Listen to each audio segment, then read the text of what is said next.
السلام علیکم. میرا نام سید نسیم احمد شاہ ہے اور میں جماعت اہل اسلام سے تعلق رکھتا ہوں. جی. اور پیچھے سے کہاں سے؟ کراچی سے. ٹھیک ہے.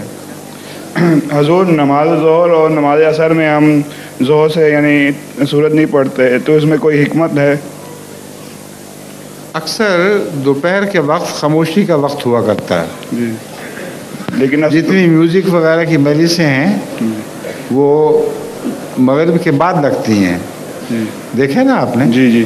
رات بھیگے تو آوازیں نغمے کی اونچی ہو جاتی ہیں. جی. اور پرندے بھی صبح کے وقت چہچہاتے ہیں اور دوپہر کو خاموش ہو جاتے ہیں. جی. تو اللہ تعالیٰ نے انسانی فطرت کے مطابق نمازوں میں اونچا پڑھنا یا دل میں پڑھنا یہ مقرر فرما دیا ہے. ٹھیک ہے. جی. جزاک اللہ.